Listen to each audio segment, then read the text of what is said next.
Hello, everyone, and welcome to the Surprise Jab Podcast. I'm your host, Zach Ruger, surprising you with new topics every single week and jabbing you with your daily dose of UFC. And oh my goodness, ladies and gentlemen, we have a massive UFC event this weekend, the pay-per-view, the big fall finale event, I don't even know what you want to call it, in Abu Dhabi, UFC 294, headlined by the rematch between Islam Makhachev, current lightweight champion, and Alexander Volkanovski, current featherweight champion, as Volk looks to become a double champ. Incredible stuff this weekend. I cannot wait to go over that whole card. I can't wait to watch it, first off. Prelims begin at like 9 or 10 in the morning here in Minnesota, and the main card kicks off at like 1 o'clock, so 1 o'clock Eastern for any of my East Coast listeners. Going to be a huge event. We're going to be covering every single fight on that card, of course, to end the episode, the big shebang to end it.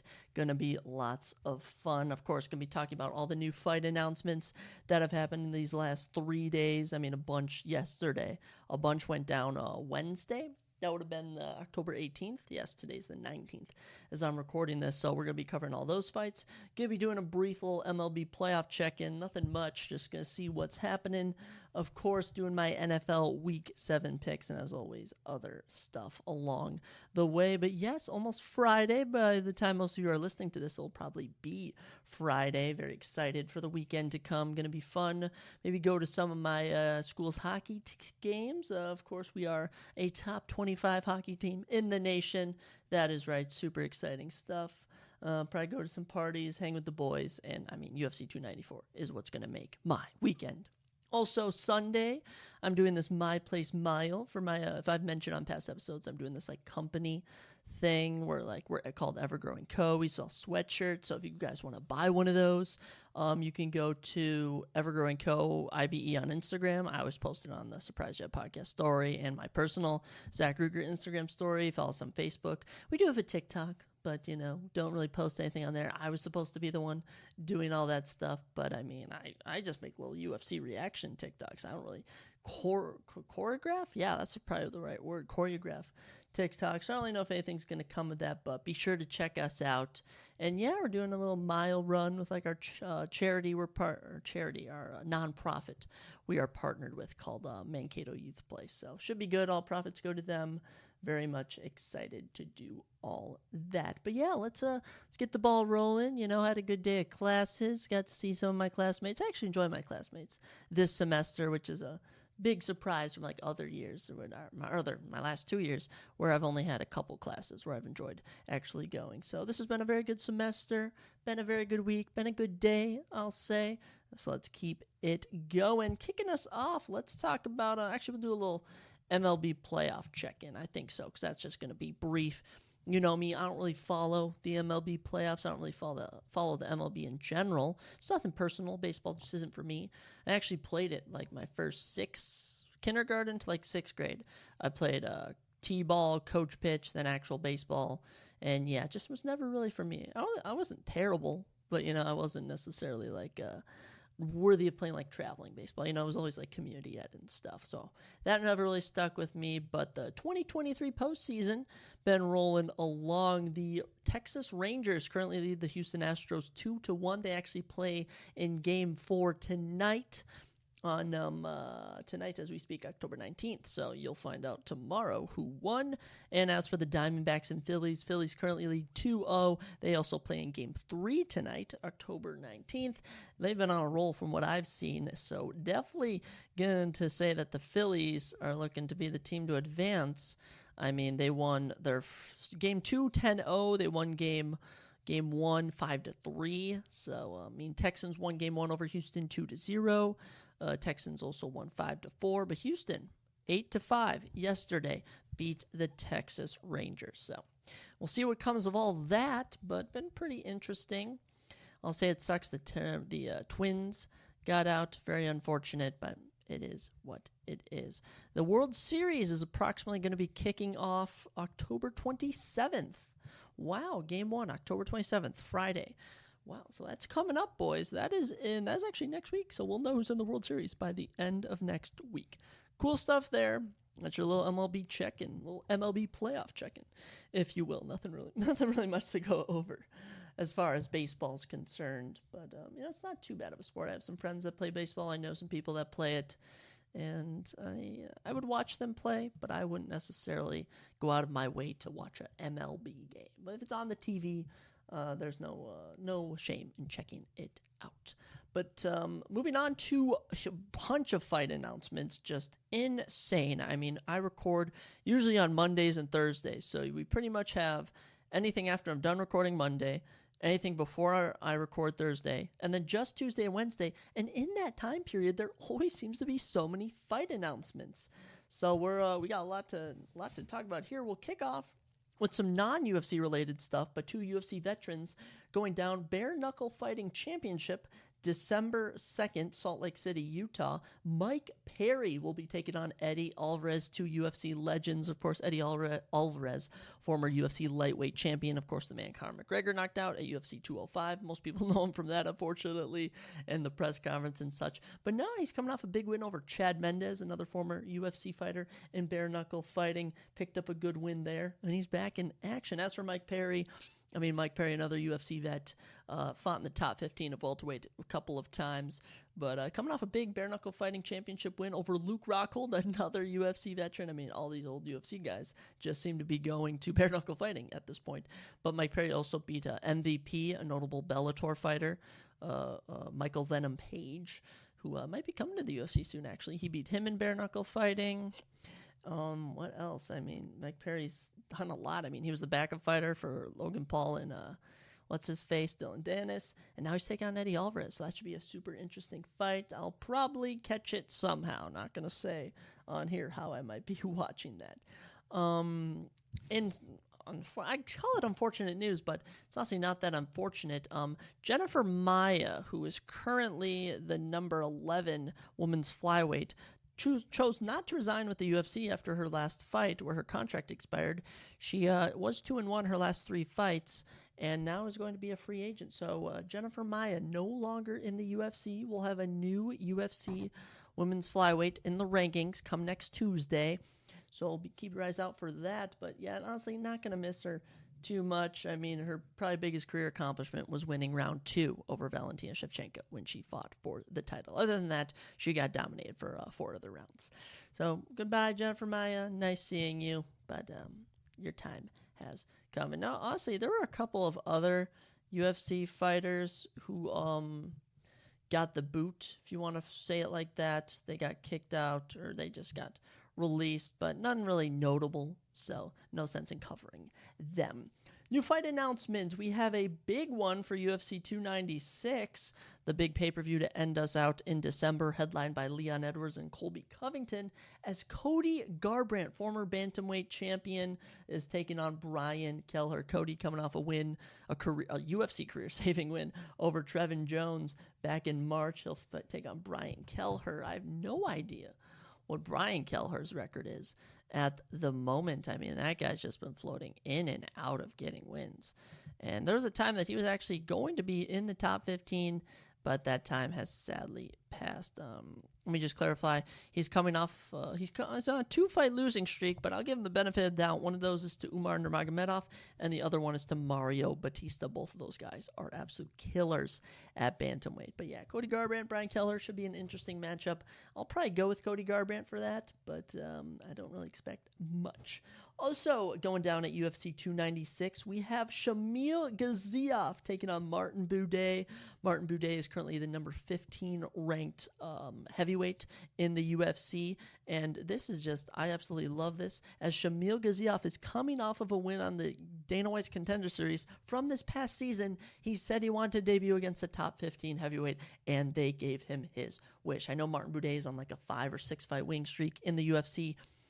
Shamil Gaziev, if I'm not mistaken, is undefeated in his professional career. So sign me up for that fight. Gonna be super entertaining. December cannot come quick enough.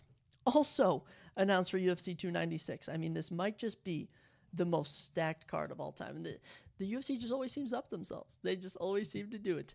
As we head to the featherweight division, as number 8 Giga Chikadze will be taking on number 6 Josh Emmett. I know Josh Emmett was teasing a move to lightweight after his last loss to Ito Pura, but no, he'll be fighting at featherweight. He'll be taking on Giga Chikadze, who's coming off a big win over Alex Caceres back in August. Fayewan caught that fight. Both these fighters are coming off of fight of the night performances. I mean, super entertaining from these guys. Cannot wait to see that fight. I favor Giga in that fight, by the way. I think Giga will probably give Josh Emmett a run for his money. After seeing what Ito Pura did to Josh Emmett, I don't doubt that Giga can win a 3-round fight against him.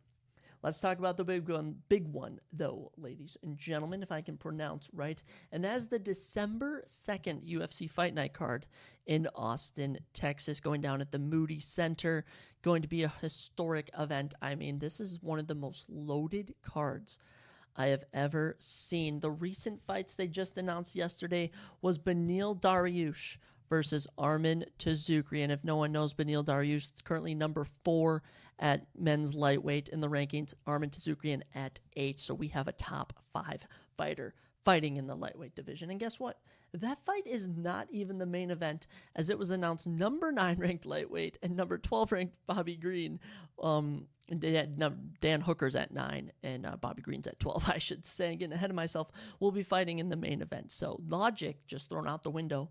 I don't know why we think Dan Hooker versus Bobby Green is bigger than that fight. But, man, sign me up for both those fights. But let me just get this straight also. I have no idea why Dan Hooker versus Bobby Green is headlining over them. I almost hope that fight falls through. Because also on this card, you have Rob Font versus Davician Figueiredo. Oh my gosh, I cannot remember his name. Davison Figueiredo, former flyweight champion. Oh my gosh, he hasn't fought in a while. He's currently ranked number 2 at flyweight, and he's debuting in the bantamweight division against the number 8 guy. I thought that would be the main event. It's not the main event, all right? You may also ask yourself, Jared Cannonier is taking on Roman Dolidze in the middleweight division. Jared Cannonier, the number 4 middleweight. Roman Dolidze, the number 7 middleweight. But no, that's not even the main event. I mean, you could even argue that number 9 ranked Sean Brady in the welterweight divisions taking on Kelvin Gastelum. That could headline a fight night. I mean, what else we have? Khalil Roundtree Jr. versus Arman Tazukrian. I mean, or not Arman Tazukrian, Azamat Mirzakhanov. I'm sorry about that. Azamat Mirzakhanov, number 12, and Khalil Roundtree Jr., number 11, in the light heavyweight division. Just so many fights. I'm getting all scrambled up in my head. I mean, also on that card, you have Misha Tate fighting. You also have Clay Guida fighting, Drakkar Klose. This card is absolutely loaded, but I'm very perplexed by the decision to have Bobby Green and Dan Hooker headline over other of those matchups. But I do favor Arman Tazukrian over Beneil Dariush. I'm going to say Dan Hooker over Bobby Green. That's just how I feel. Probably going Roman Dolidze. No, I'm going Jared Cannonier over Roman Dolidze, if I'm being honest. Azamat Mirzakhanov over Khalil Roundtree Jr. And what's another one? I'm probably going with Sean Brady over Kelvin Gastelum, if I'm being honest. And we'll round it out with the most recent fight announcement announced today, as it was announced that number 14 ranked welterweight contender Neil Magny, veteran of the game, will be taking on Mike Malott at UFC 297 in Toronto, Ontario, Canada in 2024. Mike Malott, 10-1. He's 3-0 in the UFC, coming off a back-to-back performance of the night. I mean, this guy's an absolute killer. Cannot wait to see that fight in, where will we be at? Canada. I just said it. But yes, going to be super exciting. Sign me up for it. I mean, sign me up for all these fights. Just crazy stuff. These UFC matchmakers have been going crazy. They actually signed the guy who won the card builder sweepstakes the UFC was doing this summer. They actually signed that guy to the UFC, which I find insane. They must not have liked my card. I pitched a pretty good card, I felt, but nonetheless, nothing came of it. I'll tell you what is going to come, though. That sounded weird, but I'm talking about Week 7 of the NFL. That's right, Week 7 in the NFL going down.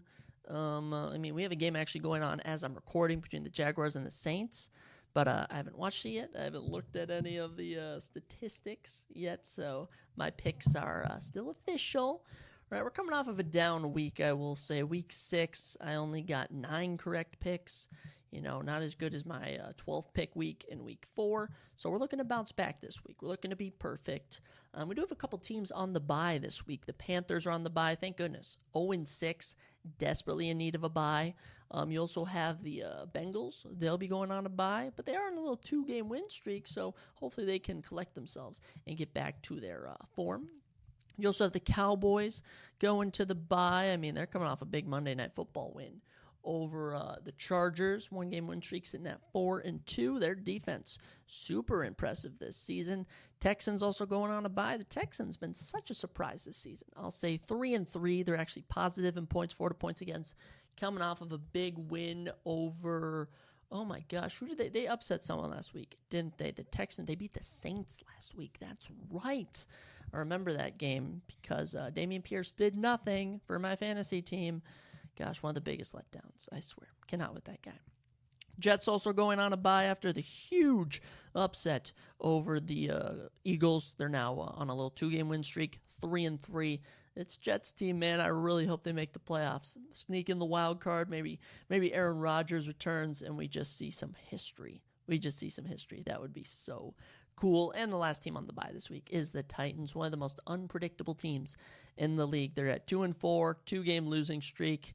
It's been a tough season for Titans fans. And Derrick Henry might be traded. I honestly don't doubt that he should be traded because he has just had a pitiful season. He's hit or miss every game, and the Titans clearly need to shake something up. But without a doubt, let's get into our picks for week 7. Kicking us off, going down now, as I just said, we have the Jaguars visiting the Saints. Saints currently sitting at 3-3. They do have a positive points for, to points against, are coming off a loss last week, as I mentioned, to the Texans. As for their opponent, the Jaguars, 4-2, top of the AFC South by a game on a 3-game winning streak, plus 20 in points for, to points against. I'm going to just say point differential. That sounds better. Kind of rolls off the tongue better. And yeah, should be a good game. As I look at it right now, Jaguars are up 7-0 in the first 3.5 minutes left in the first quarter. I was going to pick the Jaguars. I have it on an Excel sheet. If anyone wants to debate me on it, I have the time I put this in. I always make my picks Wednesday, essentially. I rarely change them up a bit. But yes, I am going with the Jaguars for this game. And I have a number of players. I mean, I got Calvin Ridley now. I traded Calvin Ridley to my friend for Jordan Addison, big Vikings fan. Figured I'd throw him a bone. And it was honestly a fair trade. Calvin Ridley yet to get a catch in this game. I also have Travis Etienne in my family league. I have the Jaguars defense in like 2 or 3 leagues. And I think I put Chris Olave on my bench for this week in my 6-man all-star league. I did actually. I put Mike Evans in, but we got ETN and the Jaguars D in that league. I got the Jaguars D in my 10-man $20 buy-in league. I'm playing Calvin Ridley, and I have Calvin Ridley, and I'm also playing Chris Olave. So we got a lot going on. It's pretty hectic, but we're going with the Jaguars because if they win, they'll be 5-2. That's a pretty crazy thing if the Jaguars can start 5-2. Checking us out next, we got the Falcons visiting the Buccaneers. Always love a good divisional matchup in the NFC South. Buccaneers 3-2, Falcons 3-3, both of the top teams in the NFC South. Bucs are coming off of a loss to the Lions last week. As for the Falcons, Falcons are just I thought they were going to win last week, if I'm not mistaken. But, I did pick them over the Commanders, and Sam Howell decided to go on a little revenge game after the Bears loss. So, Falcons also coming off of a loss. Buccaneers are actually +2 in point differential. Falcons -21 in point differential. They've given up 120 points, which isn't too bad compared to other teams, but still not good enough. I am going to pick the Buccaneers in this one. From what I saw in the last few weeks, Buccaneers seem to be performing better than the Falcons, and we're at home for the Bucs. I'm hoping that can help them a bit, and I do have Mike Evans in a couple leagues, so I will be rooting for Mike Evans, and hopefully he can perform well for me. Keeping us rolling with these noon games, we have the Raiders at the Bears. I'll keep it short. I'll keep it sweet. We're going with the Raiders, ladies and gentlemen. I mean, I just have no hope for this Bears team, and I'm sorry. All right, my entire family are Bears fans, except like my mom, pretty much. She's a Vikings fan, I'm pretty sure. But yeah, my whole family, they're from Chicago. They're Bears fans. Bears are 1-5, which, if I can do some quick math in my head, have a minus 48 point differential. Wow. Just a terrible season. They're coming off of a loss to the Vikings last week, which was just a sloppy game overall. Ugh, Justin Fields, I don't know if he'll be sticking around much longer. They seem to like him, if I'm being honest. Raiders are 3-3, second in the AFC West on a 2-game win streak, despite having a minus 31 point differential. So this should be just an amazing game, if I'm being honest. And my last note will be that Khalil Herbert screwed me over by getting injured and not doing the best this season. Keeping us rolling, we got the Browns heading over to Indianapolis to take on the Colts. Browns coming off of one of the biggest upsets, if not the biggest, last week. They squeaked out a win over the Eagles in incredible fashion. They're now 3-2, also plus 28 point differential. Good for you guys. Quarterback situation's just terrible. I mean, they lost Nick Chubb, but this team just finds a way to win because of their defense, only giving up 77 points this season. If I'm not mistaken, they're the best defense in the AFC, and that's right, they are the best defense in the league. The Cleveland Browns giving up the least amount of points. Now, as for their opponents, the Colts, 3-3, coming off of a loss, minus 12-point differential. It's been an interesting season. The loss of Anthony Richardson, who it was announced will get season-ending shoulder surgery, is definitely going to hurt them. But Gardner Minshew can ball when he needs to. Don't really know if he's going to in this one. I don't really know if I have any players in. I think I have Amari Cooper starting in one league. He's on my bench in another league. And as for the Colts, I mean, I want Zach Moss on my team. But, him and Jonathan Taylor, they continue to share touches. But we're going to go with the Cleveland Browns. Heading on to another divisional matchup between the Commanders and the Giants. An interesting one in the NFC East. Giants are 1-5 on a 4-game losing streak. One of the worst offenses in the league. They've only scored 71 points this season compared to giving up 167. That is right, ladies and gentlemen. A minus 90. What is it? Minus 90. Trying to do my math. Minus 96 point differential. Ugh, just gross. As for the Commanders, 3-3, coming off of a big win last week. I mean, this Commanders team, they're hit or miss every single week, but they definitely probably won't miss this week. Now, I will say I am going to pick the Commanders in this one, but the Giants showed some hope against the Bills on Sunday Night Football. I was trying to think of last week. So if the Giants pull off the upset, I would not be surprised, but just because of how bad they've been, I think I have to go with the Commanders. But I can't say anything. I might just jinxed myself by saying, I think they're gonna do this if they're gonna do this. But no, we're gonna go with the Commanders, and I have no players riding in that game, playing I should say, on my fantasy football teams. By the way, Week 8, we're gonna do a full fantasy football check-in. Gonna go over the top 10 wide receivers, running backs, tight ends, defenses, kickers, all that for ESPN PPR League. So stay tuned for that. Actually, I should write a little note, rank all positions next week. Yeah, we'll remember that for the next episode. We might do that on episode 36, so probably next Thursday's episode. Or we might only have one next week. We'll see. Actually, we're probably only going to have one next week as the UFC is not going down for Halloween weekend. So maybe only one episode next week. Stay tuned for that. Keeping us going, we have the Lions visiting the Ravens. Oh, this could be game of the week, ladies and gentlemen. The Lions are 5-1, tied for first in the NFC. They are 3 games ahead of us in the NFC North. They're on a 4-game winning streak. They have a plus 55 point differential. His team looks good. As for the Ravens, 4-2. They're coming off of a big win last week. They're at the top of the AFC North, and they also have a plus 42 point differential. Should be an interesting matchup, I do say. Lamar Jackson versus Jared Goff. I mean, the Lions, this could be their season. If I'm being honest, the Lions have looked so good this season. Even if Jahmyr Gibbs is hurt, even if David Montgomery's hurt, they still find a way to get it done. Amon-Ra St. Brown tearing it up, a top 10, maybe even top 5 at this point. fantasy football wide receiver in the league in general. He's a super talented wide receiver. He's been getting it done. Sam Laporta, one of the most incredible tight ends. I'm so glad that I snagged him in multiple leagues. It's just been an incredible season for the Lions. As for the Ravens, I just feel like they just continue to disappoint, and I think they're going to disappoint in this one. I got the Lions winning this one. I just think they cannot finish well. They just cannot finish well. And they're 4-2, and in both those games, they choked it at the end. So we're going with the Lions. A divisional one here. The Bills visit the Patriots. Oh, man, I have no idea how this one's going to go. I have no idea. Bills 4-2, second in the AFC East. I mean, they have they've only given up 89 points this season, scored 173, coming off of a win over the Giants. But man, Patriots 72 points for, 152 points against. This is the worst offense in the league.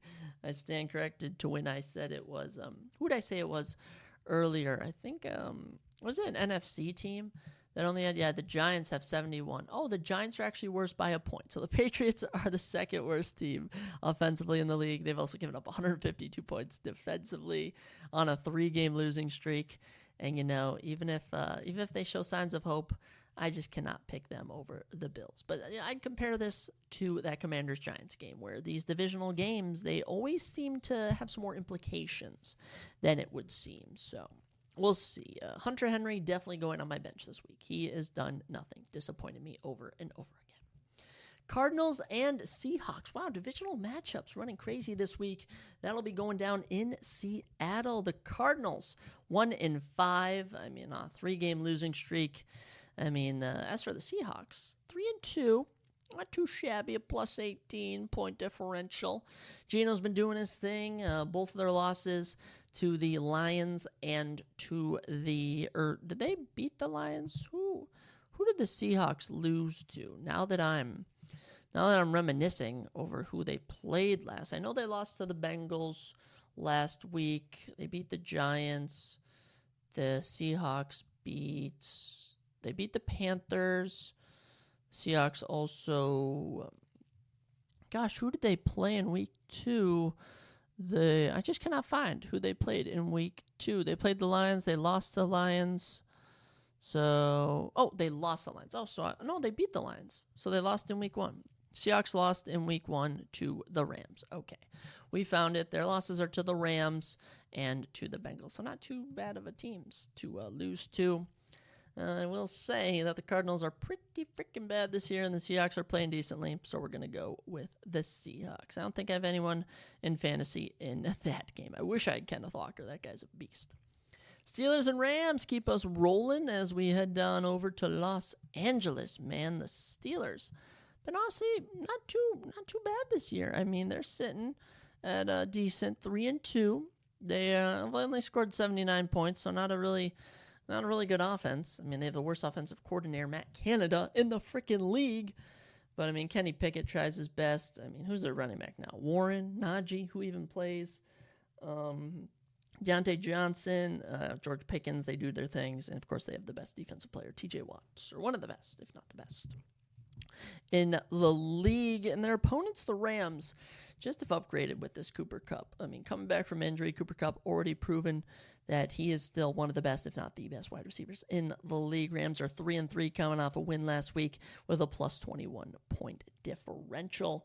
You know we're riding with the Rams in this one. I got Puka in some leagues. I got Cooper Kupp in some leagues. Kyrie Williams is out this week, so I have like their backup, which is like Zach Evans or something. So we share the same name. You know I got a ride for him. And, we're going with the Rams over the Steelers. Ooh, another, just the divisional games going crazy this week as we have the Chargers taking on the Chiefs. It do not get any better than that. This is going to be an absolute barn burner. Chiefs are 5-1. I mean, they've only given up 88 points. This defense is amazing. After dropping the first week to the Lions, they've been on a 5-game win streak. Patrick Mahomes does his thing. I got him in fantasy. Travis Kelce does his thing. I got him. Voice crack. And, Isaiah Pacheco I also have. He's been doing his thing. Chargers, though, 2-3, third in the AFC West, coming off of a loss to the Cowboys. They are +3, though, in points for to points against. This is a very efficient team. And I will need a big game from Justin Herbert, without a doubt. We are going to be rooting for Justin Herbert in this one. The loss of Mike Evans, super sad to me. He had that amazing game and got hurt, ending his season. But, I mean, Keenan Allen does his thing, Joshua Palmer does his thing, and Gerald Everett does his thing. So this Chargers team and this Chiefs team should provide a good game. But I'm sorry, I cannot bet against the Chiefs, man. The NFL loves the Chiefs. You know, my odds of picking the Chiefs to win are greater than my odds of picking the Chargers to win. But again, another divisional matchup. Anything can happen. Rounding out our 3:30 games, we have the Packers visiting the Broncos. Oh, my gosh. A disaster matchup for me. Oh, my gosh. Oh, where do we begin? With these teams? All right, Broncos, 1-5. They are the only team this season, the only team out of the 32 teams in the NFL to, by week 7, have already given up 200 points to their opponents. Holy cow. On a 2-game losing streak, they've scored 129 points. Their only wins over the Bears. I mean, this Broncos team is just terrible. Russell Wilson hasn't been able to do much.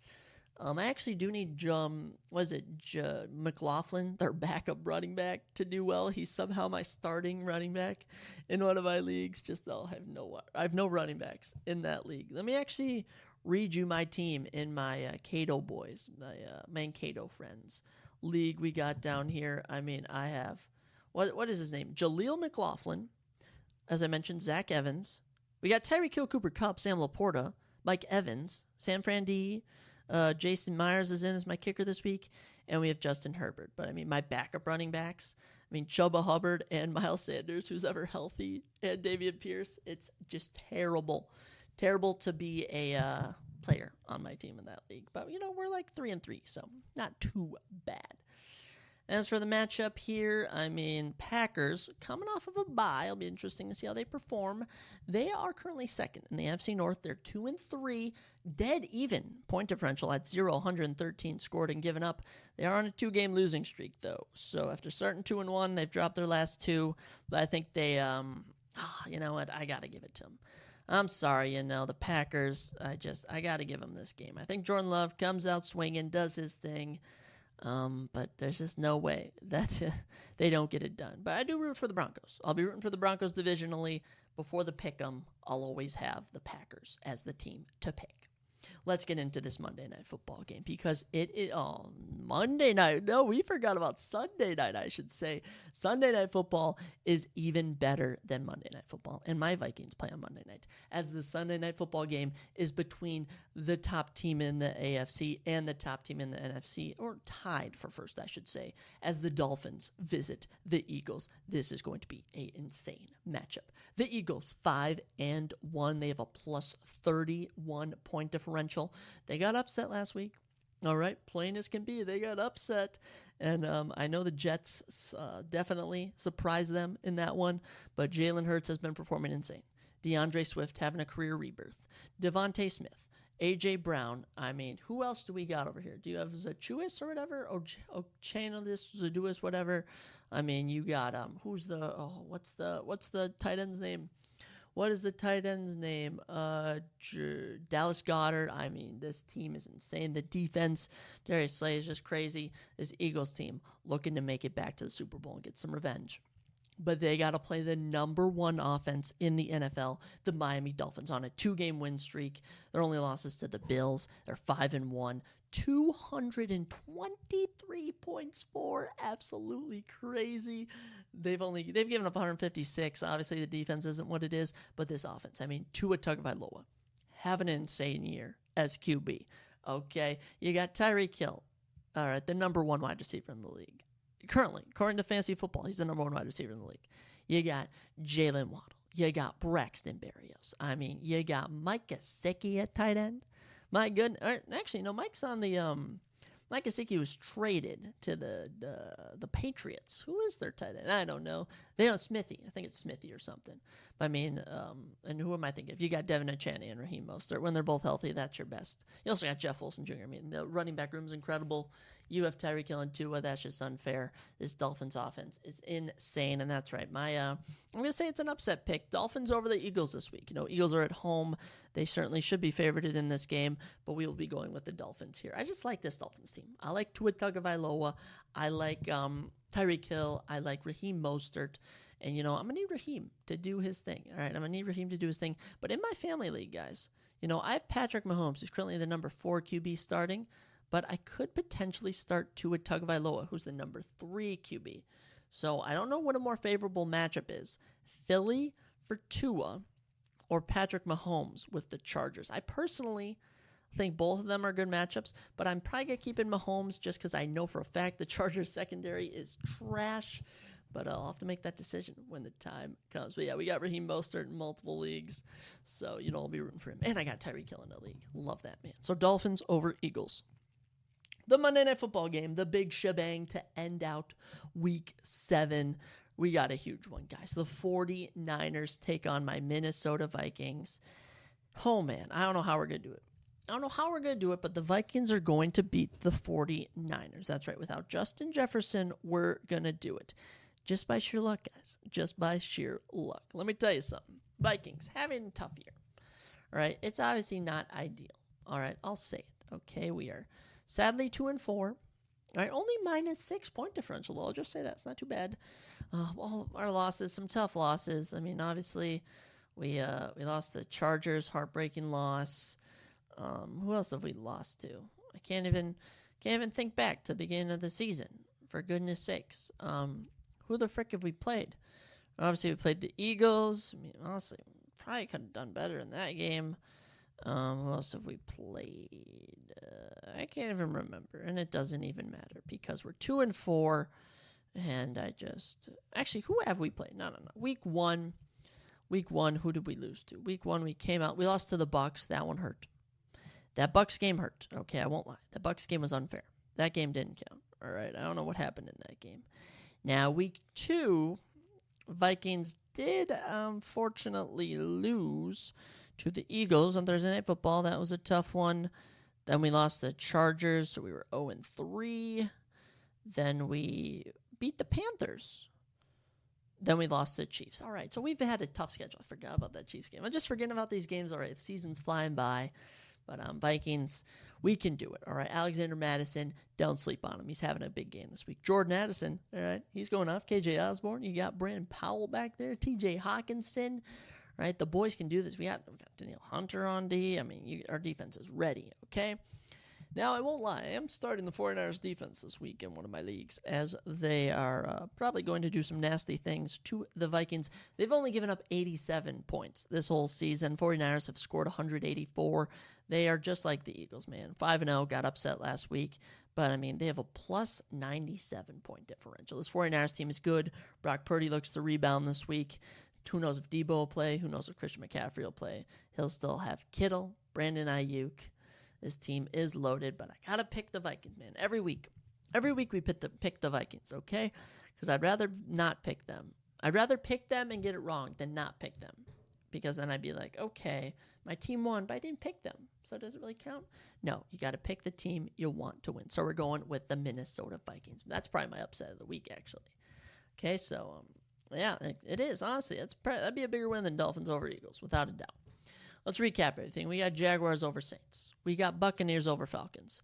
Raiders over the Bears. Browns over the Colts. Commanders over the Giants. Lions over the Ravens. Bills over the Patriots. Seahawks over the Cardinals. Rams over the Steelers. Chiefs over the Chargers. Packers over the Broncos. Hate to say that. Dolphins over Eagles. And Vikings over 49ers. My upset of the week, because I cannot see a world where it happens, would be the Bills losing to the Patriots. That's the only upset that I could see happening that I could not predict. Because honestly, I could see the Saints beating the Jags tonight.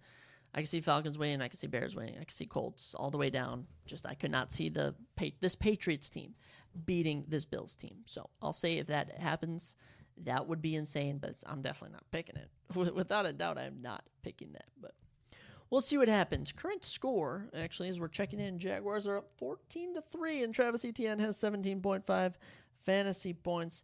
I'm starting to notice Calvin Ridley doesn't have a catch, though. That makes me very sad. But that's none of our worries now. That's none of our worries at all.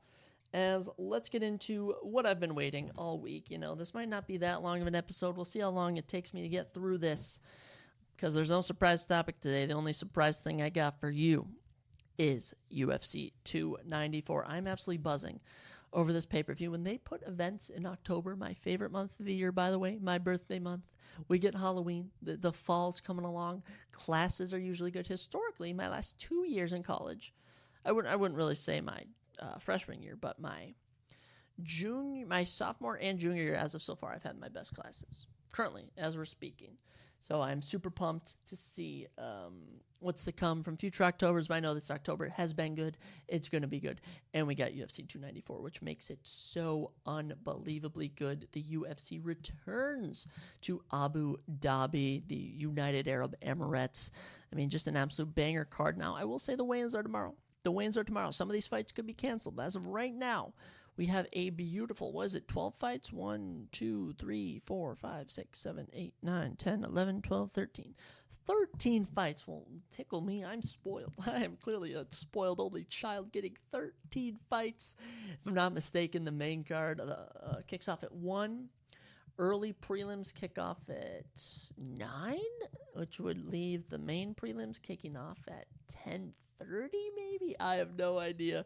Who knows how long it'll take them to get through all these fights, but I know I will be watching every single one of them. I'm going to wake up early, maybe have a couple cold ones, and enjoy some UFC. So let's not waste any more time. Let's get into it. All right, we got 13 fights, and we kick off in the middleweight division with one of the biggest prospects the UFC has seen in a while, as Shara Bullet Magomedov takes on Bruno Blindado Silva. That's right, Shara Magomedov. If no one's seen this guy, he has like one eye. He's an absolute killer. He's a menace. He is just chaos. He's just chaos.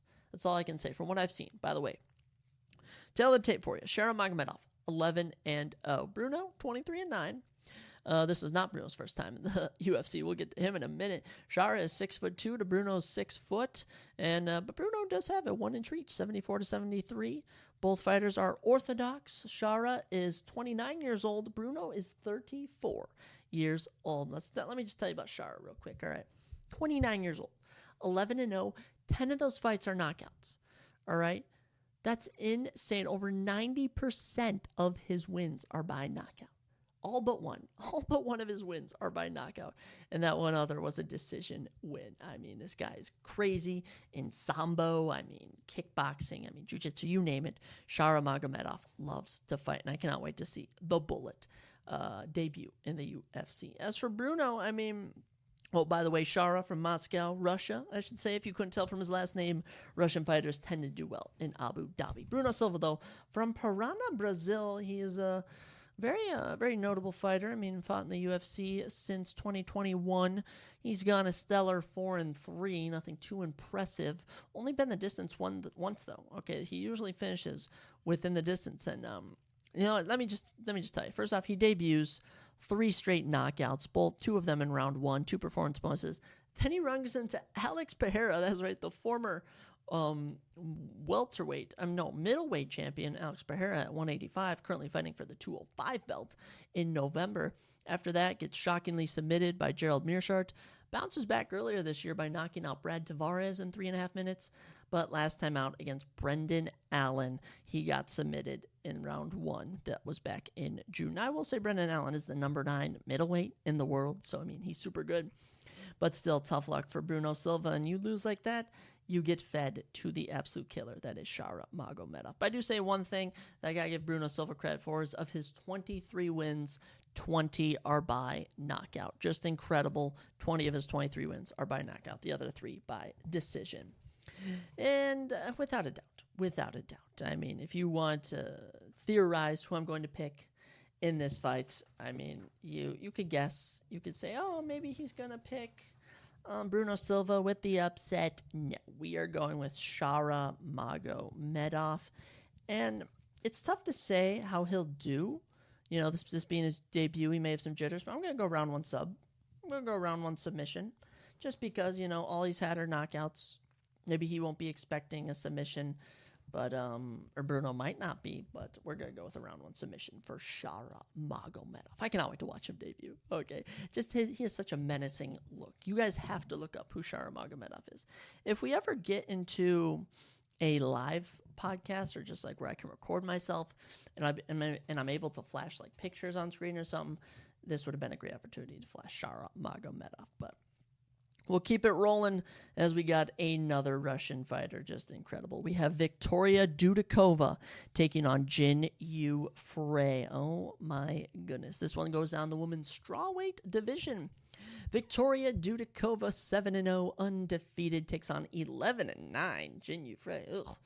Victoria is 5'5" compared to 5'3" for Jin, and she also has 2 inches in reach, 67 to 65. Victoria fights orthodox. Jin Yu fights southpaw. Jin Yu Frey from Arlington, Texas, 38 years old. Of her 11 victories, 1 by knockout, 2 by submission. Been in the UFC since 2020. She's gone 2-5 in that time. She's on a 3-fight losing streak.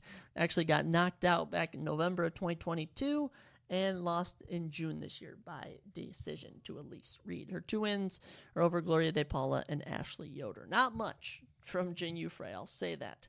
Not much to take note of. But as for her opponent, Victoria Dudikova, there's a lot to take note of. Victoria, only 24 years old. Of her 7 victories, 2 by knockout, 4 by submission.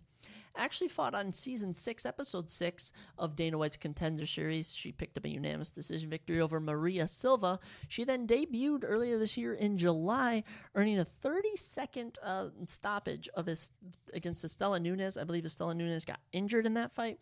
And if I can remember correctly, I think she hurt, she threw a kick or something. Did she break her elbow? She broke her ankle. Estela Nunes got hurt.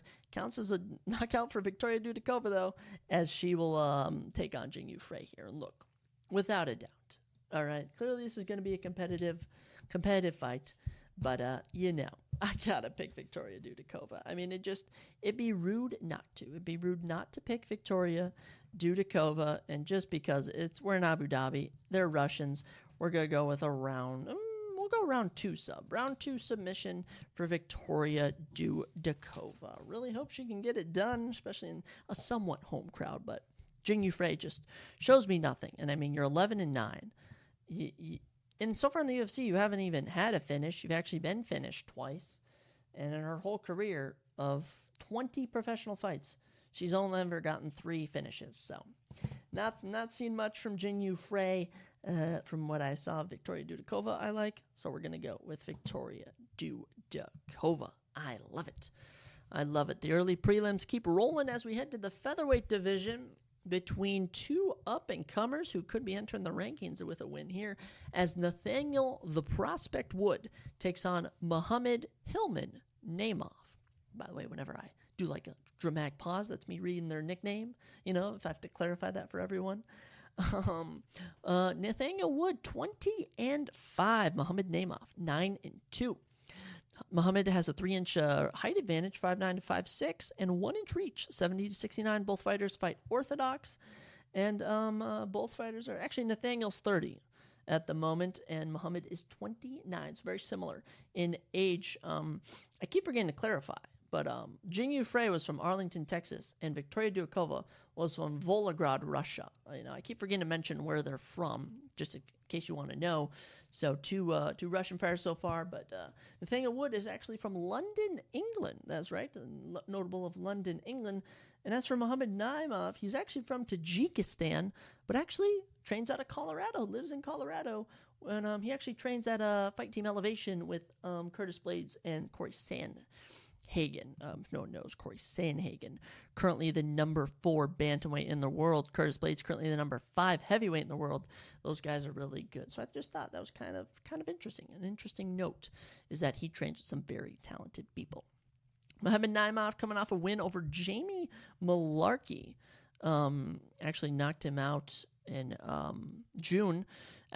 So he had been on the Contender Series on Season 4 back in 2020, lost on there, didn't get a contract. Since then, picked up 3 wins in other promotions, came back to the UFC, knocked out Jamie Malarkey in round 2 earlier this year, got a performance bonus for that, and now he takes on Nathaniel Wood. Muhammad Naimov, What a guy. And of his 9 victories, he's 9-2 professionally, I'll say. He has 4 KOs and 2. He has 4 KOs and 3 subs.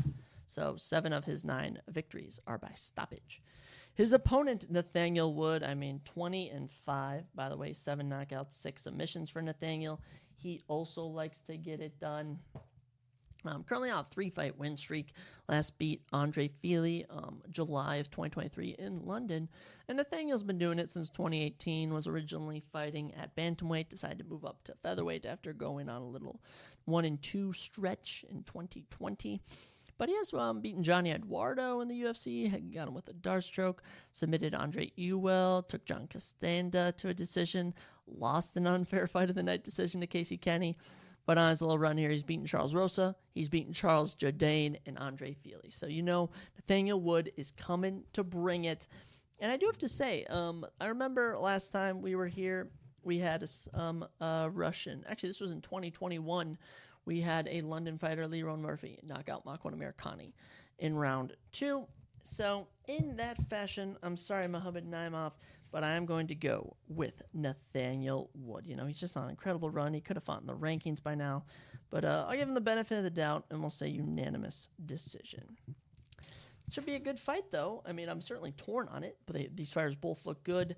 Historically, fighters that end in the last name V do better in Abu Dhabi. Just an insane fact for you. Thank you to Hey Jive Picks for that fact. But yeah, Nathaniel Wood, I think he can do it against Muhammad Naimov. We'll see, though. If he loses, I would not be surprised at all. And I'll tell you who I would be very surprised if he lost is our next matchup between Mike Money Breeden and Anshul King of Lions Jubilee. I freaking love his name. Oh my gosh. Anshul Jubilee is from India, 28 years old. Undefeated, 7-0, 2 knockouts, 1 submission. Anshul Jubilee is a monster. Mike Breeden from Kansas, United States, 34 years old. Of his, what's Mike Breeden? 10-6. Of those 10 victories, 8 are by knockout. Anshul is 6 foot. Mike Breeden 5'10", 7 inches in reach for Mike, 69 for Anshul. Anshul fights switch stance. Mike fights orthodox. And Anshul, 28 years old. Mike Breeden, 34, as I mentioned. Anshul Jubilee actually won on the road to the UFC, Season 1, Episode 6, last year in October. So just a year ago, actually. Picked up a split decision win in that one. Then debuted earlier this year. Got a round 2 TKO of Jeka Saragai in February. And now he's fighting in Abu Dhabi.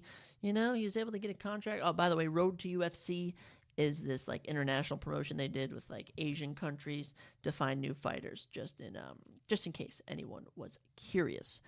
And actually, we're actually going to pause the podcast right now as my dad in our family league just decided to drop Sam Laporta for Marquise Brown, and I understand he doesn't know a lot of what he's doing, but I am going to snag him up before anyone else can. Get Sam Laporta on my team, the number 2 tight end in the league. I feel bad that he doesn't know what he's doing. I really do, but I cannot let him get away with this. I cannot. Sam Laporta, get on my team. Claim for Sam Laporta has been submitted. Okay, so I might not even get him. Back to UFC stuff. Just thought that was a hilarious note to add on there. Mike Breeden, the man who Anshul will be taking on, is actually 0-3 in the UFC. This guy actually lost on Season 4 of Dana White's Contender Series. Managed to find his way into the UFC in October of 2021. Got knocked out in a minute by Alexander Hernandez. Then lost the decision to Nathan Levy. And earlier this year in August, got finished in 1 minute and 25 seconds by Terrence McKinney. Terrence McKinney, absolute killer, by the way. So a 4-fight losing streak. All right. Mike Breeden, getting up there in age. He's 34. He's being fed to Anshul Jubilee. So, we're going to go Anshul Jubilee by round. Actually, we're going to go round 1 TKO. Hit him with some punches, low ground and pound. Yeah, I have no faith in Mike Breeden. No offense, Mike. You're from Kansas. I had a professor last semester who was from Kansas. So, but yeah, you're on a terrible run. My goodness. 0-4. You're yet to even win in the UFC. If he loses, he'll definitely be cut, by the way. So make or break it for Mike, and this could be a coming out for Anshul Jubilee in his UFC career. Keeping us rolling on these prelims, we have a middleweight matchup between Abu Azatir and Cedric Dumas. Abu, Captain Morocco Azatir, and Cedric is the Reaper Dumas. Ooh. Abu Azatir is 14-3 and 1 draw. Cedric is 8-1. Wow, a notable 5 inches in height for Cedric Dumas, 6'2" to 5'9", and 3 inches in reach, 79 to 76. Both fighters fight orthodox. Cedric from Pensacola, Florida, is 28 years old. Abu Azatir is from Cologne, Germany. 7 KOs and 1 sub for the 37. Wow, Abu Azatir is 37 years old. He has finished 8 of his 14 fights. As for Cedric Dumas, finished 6 of his 8 wins. Cedric, man, you know, he won on the Contender Series back in last year, Episode 6, Season 6. Yeah, same as Victoria Dudikova. Submitted Mattel Panaz in 47 seconds with a guillotine choke, and then in his UFC debut against Josh Fremd, got finished with a guillotine choke in round 2. I find that pretty funny. Actually picked up a win over Cody Brundage earlier this year in June. A terrible fight. He managed to get 11 minutes and 8 seconds of control time while never getting a takedown. He was actually taken down twice by Cody, which was then reversed, and then he got back on top. So just, it's not the most impressive career. 8-1. We'll see what he can do. But he's taking on Abu Azatir, 37 years old. Last fought in the UFC in March of 2021. Got finished in round 3 by Marc-Andre Barriult. And before that, had fought in 2018 against Vitor Miranda. So Abu Azatir has not been active in the slightest. He's 37 years old. I think that's going to hurt him. We're going to go with Cedric Dumas by round 1 knockout. And, you know, this is just stemming from inactivity and age when it comes to Abu Azatir. As for Cedric Dumas, a perfect opportunity here. The matchmaking is amazing, and I think the Reaper's coming to reap himself his 9th professional victory. You guys like that? You guys like that? Cedric Dumas over Abu Azatir in the middleweight division. Then we move on to bantamweight between 2 killers. Ooh, this is going to be a fun one without a doubt. Future top 15 fighter here as Javid the Snow Leopard Basharat takes on Victor La Mangosta Henry. Oh my goodness. Javid Basharat, 14-0, ladies and gentlemen, undefeated. Victor Henry, 23-6. 5'9" to 5'7" in favor of Javid, 69-inch reach compared to 68 for Javid Basharat. An orthodox stance for Javid and a switch stance for Victor Henry. Javid is 28 years old. Victor Henry, 36 years old. Javid is actually from Afghanistan, but trains in London. And also, actually, he lives in London. He actually trains when he's in the United States at Extreme Couture, which is the same gym as Chris Curtis and current middleweight champion Sean Strickland. So Javid Basharat gets around. As for Victor Henry, he's from Los Angeles, California. Victor, ladies and gentlemen, 3 fights in the UFC. He's gone 2-1 in them. Wins over Rahoni Barcelos and Tony Gravely. Lost to Rafael Assunção. He actually beat Tony Gravely in March of this year, March 11th. Picked up 154 significant strikes over him. Pretty impressive stuff. But he's taking on Javid Basharat. And, you know, Victor Henry, he's got 6 KOs and 8 subs. I mean, Javid Basharat, of his 14 professional fights, have won 5 by knockout and 6 by sub. Currently 3-0 in the UFC. He actually won on Dana White's Contender Series back in Season 5, Episode 9. Picked up a guillotine choke over Oran Kalan. He's since beaten Trevin Jones, Tony Gravely, and Matheus Mendonça by decision in the UFC. He fought on the opening card of 2023 back on January 14th, 2023. So it's been a while since he last fought. Victor Henry also fought in March, so these guys haven't fought since the early stages of the year. Obviously, these guys are decision fighters, so we're going to go with Javid Basharat by decision. But I recognize his name. He actually has a brother who fights in the UFC, and I don't doubt that Javid Basharat can move his way up the bantamweight rankings. He's super impressive. I love this fighter. Moving on to our second to last prelim. How about that? We're almost through the prelims. We have Mohammed the UAE Warrior, Yahya, taking on Trevor Peak. Oh, this one's going to be nasty, folks. This one's going to be nasty.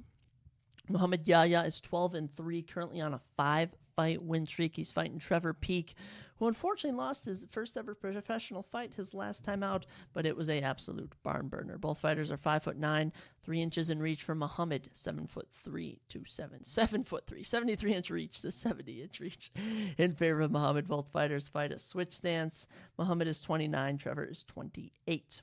Actually, of his 8 professional victories, Trevor has 8 KOs, so 100% finish rate. As for Muhammad Yahya, of his 12 victories, 7 by knockout, 2 by sub. Trevor Peek has had 2 fights in the UFC. He actually won on the Contender Series last year, Season 6, Episode 8, got a round 2 TKO over Malik Lewis.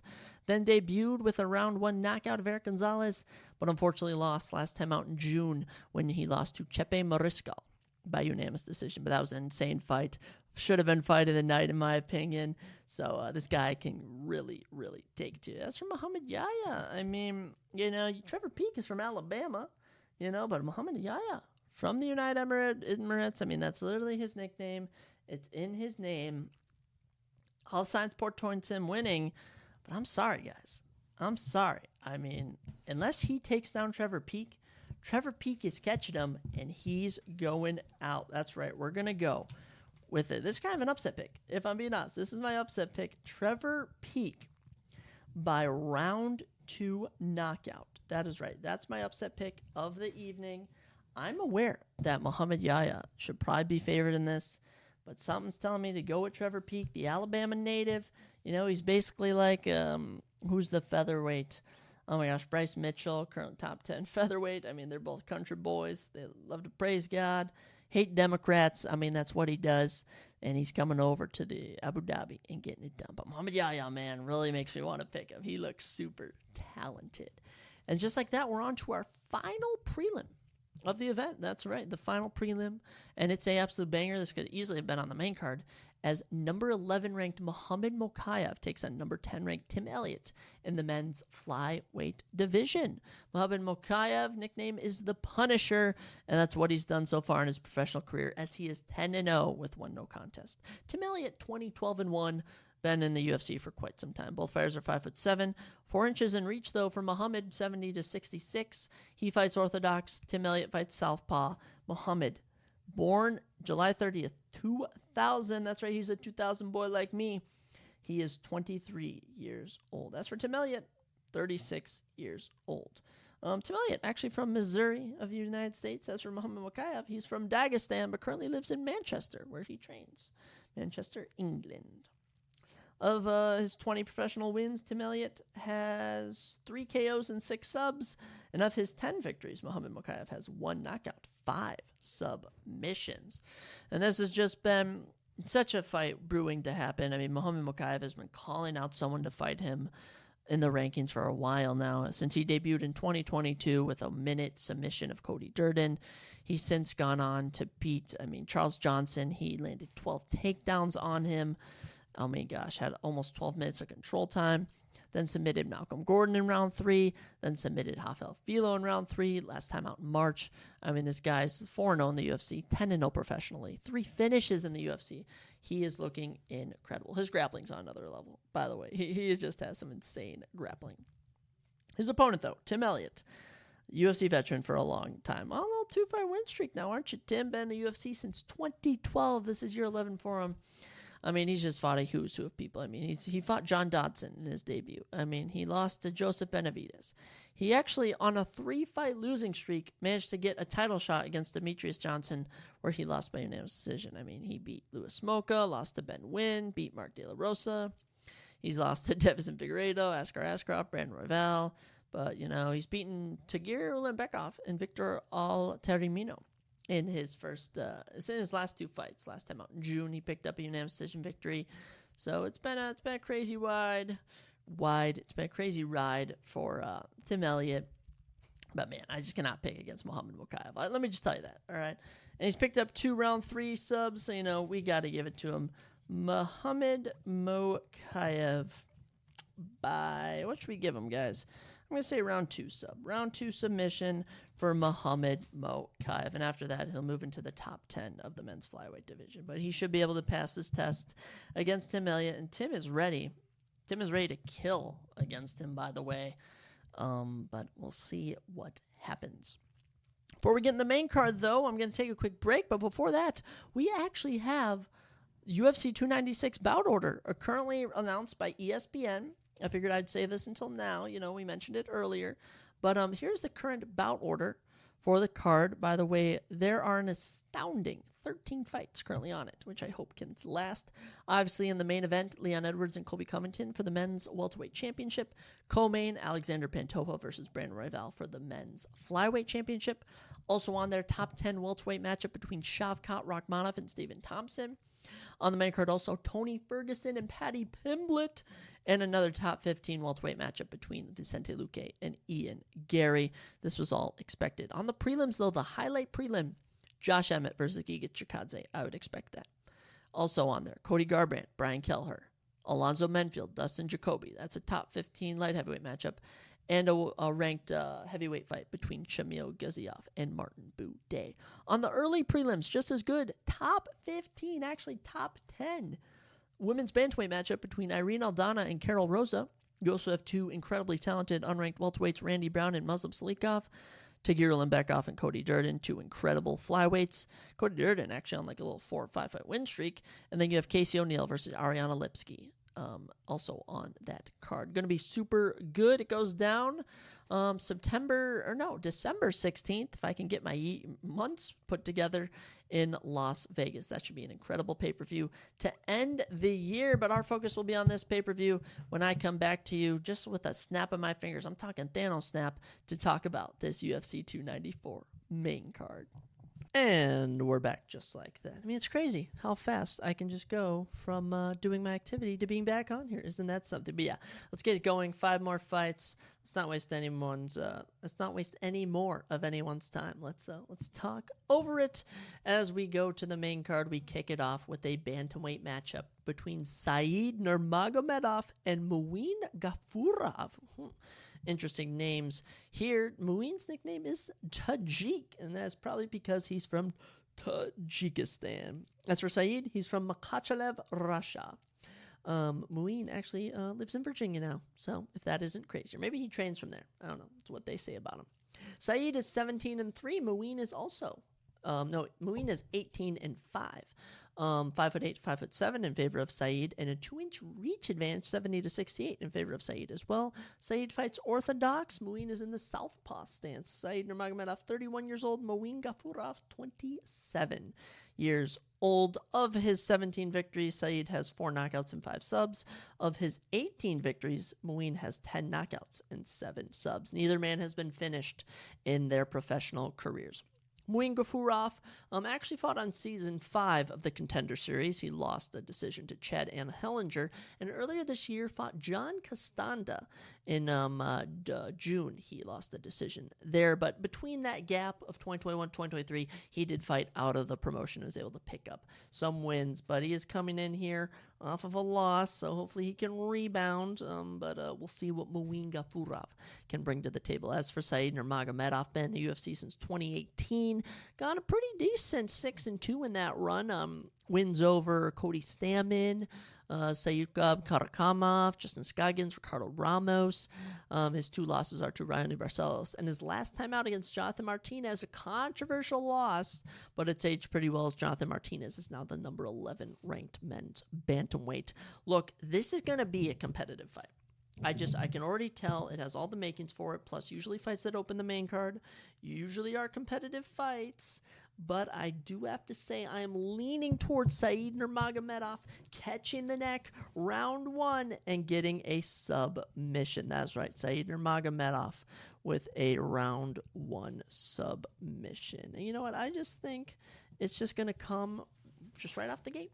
You know, he's going to grab onto his neck, get a submission, and he actually did that against Cody Stamann, got a 47-second knockout, and he's also come out against Mark Striegel in October 2020 and got a 51-second knockout. So Said can fight. Muin will offer some challenges, but even if we look at the last names with V, it's a dead even draw, so all we can really go off of is that I think Said Nurmagomedov won his last fight against Jonathan Martinez, should have been fighting up, instead he's fighting down, and I think he gets the victory in this one.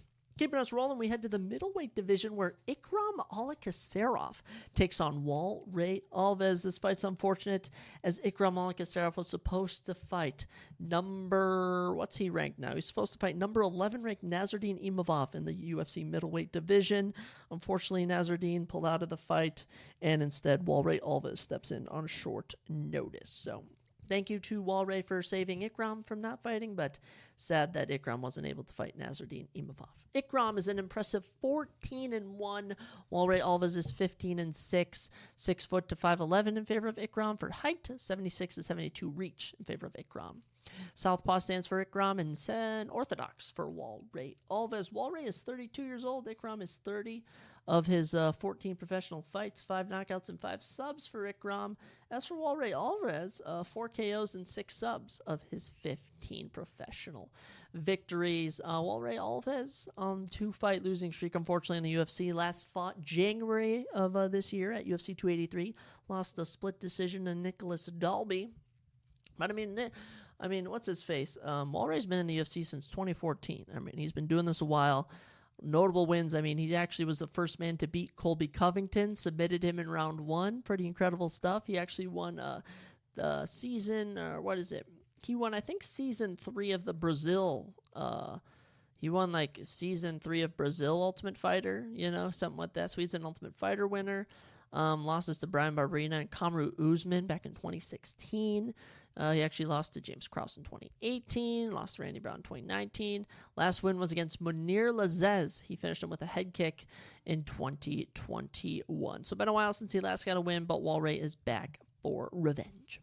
His opponent, Ikram Alikasarov, currently on a 6-fight winning streak. This guy's a killer. I mean, on the Contender Series, debuted last season, Season 6, Episode 8.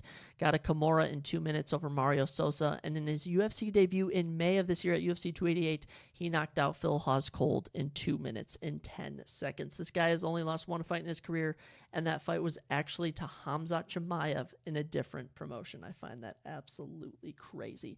Ikram Alikasarov is super good, and I think he continues it here and gets a round 1 knockout of Ray Alves. That's right. Ikram Alikasarov by round 1 knockout is my pick. I just think he can do it. He did against Phil Hawes. He's done it 5 other times before. Ikram should have been fighting Nasruddin Imavov in a similar situation to Saeed. They should have been fighting someone else. They're instead fighting down, different circumstances, but we're going with Ikram Alikasarov. But best of luck to you, Ray Alves. You've been a legend of the game for a long time now. Let's get into our top 3 matchups of the evening. Kicking us off, we have a light heavyweight matchup between number 2 ranked light heavyweight Magomed Ankalaev and number 7 ranked Johnny Walker. Love both these guys. I mean, no nicknames for them, but if I could, Johnny the Worm Walker and Magomed the Ankle Ankalaev. I don't know, those sounded better in my head, honestly, but they're very talented. I'll say that for certain. Actually, my goodness, I forgot to mention Ikram Alikasarov from Makhachkala, Russia, Ray Alves from Rio de Janeiro, Brazil. And I only thought that again because Magomed Ankalaev is actually from Makhachkala, Russia, and Johnny Walker is from Rio de Janeiro, Brazil. So pretty interesting circumstances there. Magomed, though, 18-1-1. His only professional loss is to Paul Craig in his UFC debut, which he actually lost with a second left in the fight. Crazy circumstances there. His opponent, Johnny Walker, also had multiple UFC fights before. He's 21-7. Both of these guys are veterans of the fighting game. 6'6" to 6'3", 3 inches in height for Johnny Walker, and a notable 82 inches in reach for Johnny, 75 inches, so a 7-inch differential in favor of Johnny Walker. Both fighters fight orthodox, and both fighters were born in 1992, making them both 31 years of age. This should be a very competitive fight, without a doubt. Of his 21 victories, Johnny Walker has 16 knockouts with 3 subs. So he's finished 19 of 21 fights. Magomed, of his 18 victories, 9 by knockout, 1 by sub. He's actually on a 9-fight winning streak, man. A 10-fight unbeaten streak. As for Johnny Walker, 3-fight winning streak. beat Ian Cutelaba in September 2022. This year, he knocked out Paul Craig in January, then got a decision win over Anthony Smith in May. So he's been doing it a while. Been in the UFC since 2018, won in the Dana White's Contender Series Brazil Season 1 back in 2018. Since then, I mean, he's beaten Khalil Roundtree, beaten Misha Serkinov. He's also been beaten by Corey Henderson, Nikia Krylov, knocked out Ryan Spann in round 1, been knocked out by Jamal Hill in round 1. I mean, Johnny Walker, such an entertaining fighter, but he rides a 3-fight win streak into this and a potential to move to the number 2 spot in the light heavyweight rankings. But that will be no easy task for him as Magomed Ankalaev. This guy's not lost since 2018. He was winning the fight against Paul Craig when he actually tapped with a second left in the fight. It is one of the craziest things, one of the saddest things. But since then, he has not lost. He's knocked out Marcin Prachnio in round 1. He's knocked out Delcha Luciambula in round 3 with a head kick. But by the way, front kicks, absolutely nasty. He's knocked out Ian Cutelaba in back-to-back fights. Decision wins over Nikia Krylov, Volkan Ozdemir, Thiago Santos. He finished Anthony Smith in round 2 with some punches. His last time out, though, at UFC 282, he did lose he had a draw against Jan Blachowicz in an awkward fight where he was down 3 rounds and then proceeded to 10-8 Jan Blachowicz in 2 rounds straight. It was one of the wackiest fights. Scorecards were all over the place. But man, wow, what a fight. What a fight that was. But now these two square off, and I will say this is going to be a very interesting fight. Both these guys like to strike. We've seen recently that what I just learned from Jai Walker is that he can grapple. So this fight can take place out of many areas, but I'm going to go with a unanimous decision victory for Magomed Ankalaev. I just think his power will be a lot for Johnny Walker, and what happened when Johnny Walker fought a similar power puncher in Thiago Santos in a 5-round fight is he was very hesitant, and that was actually the downfall of him. One big punch from Thiago actually decided the fight. As for the ground game, Magomed's grappling. He's got that Dagestani. I mean, he's from Makhachkala of Russia. He's known for grappling like that. And I just think that will play a big difference. And yeah, I just feel Magomed Ankalaev can get this win here. It'll be competitive, without a doubt. It'll be very competitive, but it should be entertaining. It should be very entertaining. And I'm a Magomed Ankalaev fan, I should say, so I will be rooting for him. But at the same time, I'm not a Johnny Walker hater. So if Johnny Walker does beat him, I won't be angry, but I'll also be surprised because I do think Magomed is favored in this one. So Magomed Ankalaev by decision, my official prediction for UFC 294. And then we get into the two big ones. The reason that Dana White's going to take my hard-earned $80, I mean, I'm going broke, Dana. I just spent money on groceries and drinks today. I mean, I bought UFC 5, Dana. I pay for ESPN Plus. I can pay for Apple Music, Dana. I pay for a gym membership. Why don't you just take some more of my money every single month? But this one, guys, let's get it going. The co-main event between Kamaru Usman and Khamzat Chimaev. Kamaru Usman, the number 1 welterweight contender. Shavkat, the number 4. But this fight is at middleweight, as Shavkat was supposed to fight number 6 ranked Paulo Costa in the middleweight division. Paulo had to pull out due to a nasty elbow injury. Instead, Kamaru Usman steps in on short notice, takes on Khamzat Chimaev at middleweight, and it was said by Dana White that the winner gets the current middleweight champion, Sean Strickland, in his first title defense. I absolutely love it, and this is crazy. Kamaru Usman actually holds a win over Sean Strickland back in Sean Strickland's welterweight days. Khamzat, as we know, fights at both weight classes. He's a beast. Let's get it going. Kamaru, the Nigerian nightmare from Nigeria, lives in Florida now, though, Boca Raton, to be specific. Khamzat Chimaev. Khamzat Boars Chimaev. From Chechnya, Russia, now actually fights out of Dubai, United Arab Emirates. He's from Dubai now. And yeah, Khamzat, all with the Abu Dhabi guys, all with the Russian guys. He's all about that life. Khamzat, 29 years old. Kamaru, 36 years old. Of his 20 victories, Kamaru has 9 knockouts and 1 sub, so only a 50% finish rate. As for Khamzat, of his 12 victories, 12-0, undefeated, by the way. 5 knockouts, 6 subs. This guy has 11 of 12 finishes. An absolutely insane finishing rate. My goodness. We'll get into a couple of other stats in a second. But yeah, 20-3 for Usman, 12-0 for Khamzat, 6'2" to 6 foot in favor of Khamzat, so 2 inches in height, 76 to 75 though in reach, 1 inch for Kamaru. Switch stance for Kamaru as Khamzat fights orthodox. This is very interesting when we break it down statistical wise. as both these guys are grapplers. Both these guys can strike, but it's really more Khamzat who's the grappler. Khamzat has landed a takedown in almost all of his fights. Actually, I think as far as his UFC career, Khamzat has landed a takedown all but one fight, and that one fight was when he knocked out Gerald Meerschaert in 17 seconds with one punch. So I will say he has that power. But when we look at the grappling, all right, takedown accuracy doesn't really matter. It's the takedown defense. Khamzat never been taken down. Kamaru's been taken down once, and that was 2 fights ago by Leon Edwards. He has a 97% takedown defense. This is also very notable. Average number of submissions per 15 minutes. Kamaru is 0.1. Khamzat is 3.5. So every fight he averages 3.5 takedowns, and I just want you to know that he's only ever been to round 3 once and to round 2 once. He's been to round 2 once. Actually, he's been around 2 twice, if you want to see it like that. He's been to the distance once, which was his fight against Gilbert Burns, and then in his UFC debut, he went into round 2. So this guy clearly loves to shoot for takedowns. Khamzat's an absolute beast.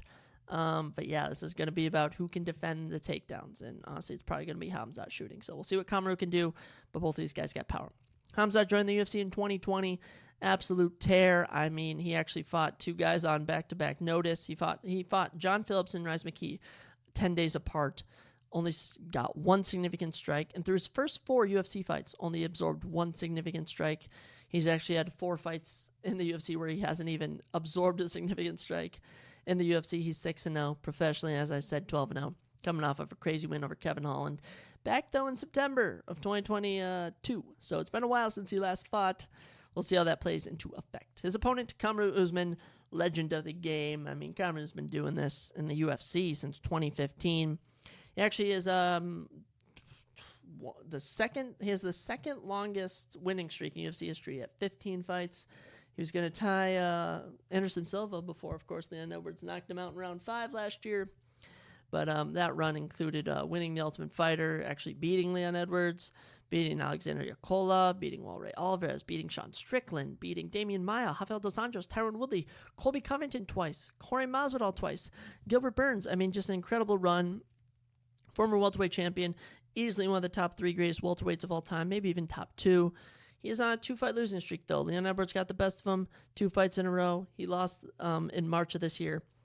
But that doesn't matter now, as now he takes on Khamzat at 185. And I just got to say, I think he survives round 1, but I got to say, I think Khamzat gets to him in round 2. Khamzat with a round 2 submission, rear naked chokehold, maybe a little Darce choke. I think Khamzat does it.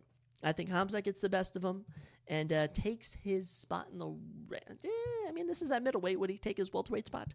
I think he would, but I mean, I favor Khamzat in this one. I don't know the betting odds at the moment, but I will be going with Khamzat Chimaev by round 2 submission. I guess an upset. I guess it would be considered an upset just because of how good Kamaru is. But Kamaru Usman this is a make or break fight for him, man. This is a huge risk taking this fight on short notice.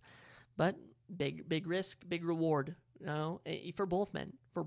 But I will say Kamaru is putting himself in more of a position than Khamzat is for this one. But we'll see how it turns out. But Khamzat Chimaev, round 2 submission, my prediction. And then we get into the main event, ladies and gentlemen, the big kebab. Potentially, honestly, do we dare say this? This could be the biggest fight of the year. My goodness. As the current number 2 and number 3 pound-for-pound fighters in the world fight off. Your current lightweight champion, Islam Makhachev. Your current featherweight champion, Alexander Volkanovski, rematch for the second time this year.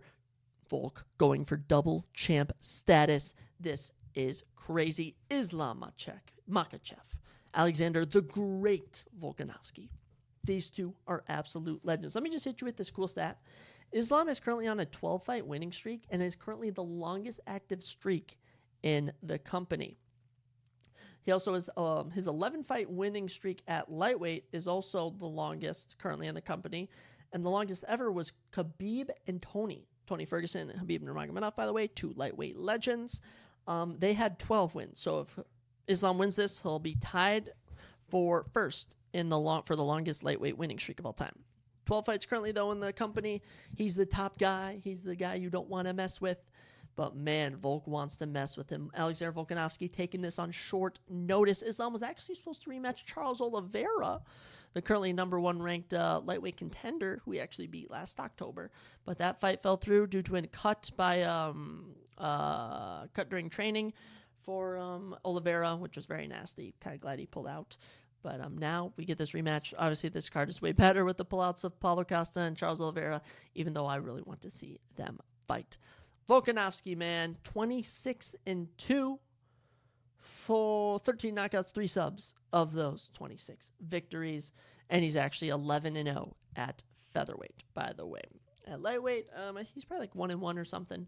He lost to Islam last time out in February. So we'll see how that goes. As for Islam, 24-1, 4 knockouts, 11 submissions. This guy loves to submit people. My goodness.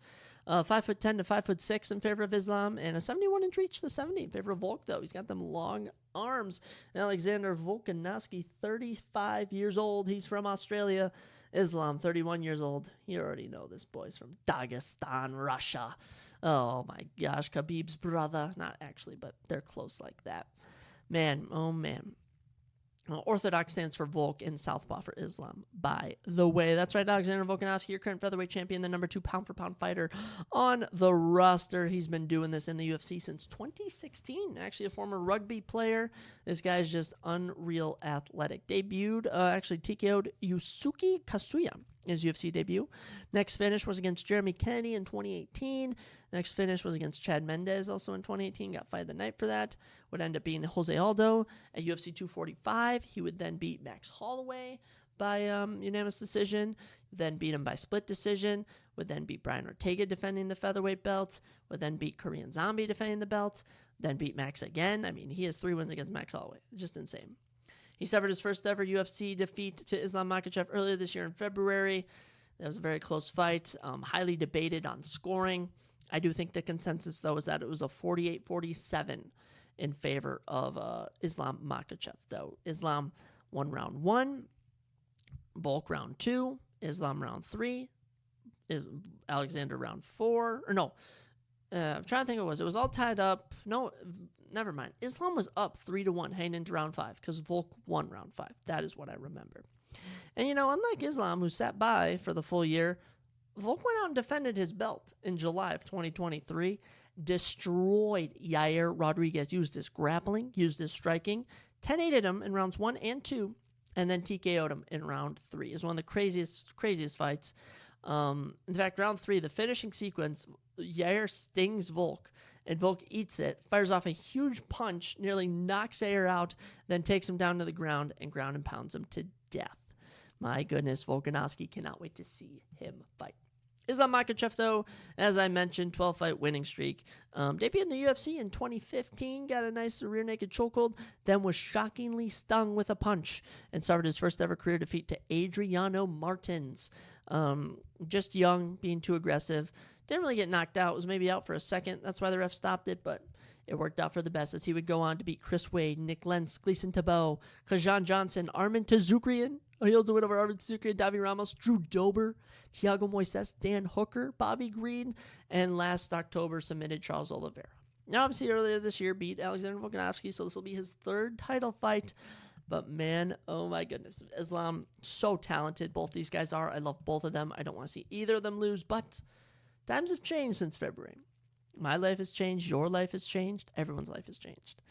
And the interesting thing is I told myself I would never bet against Islam Makhachev, but there's just something about this guy, Alexander Volkanovski, who ended the first fight winning, who defended his featherweight belt dominantly, who took this fight on short notice, who said he's going to knock him out in the early rounds, who is all talk, the true BMF of the UFC.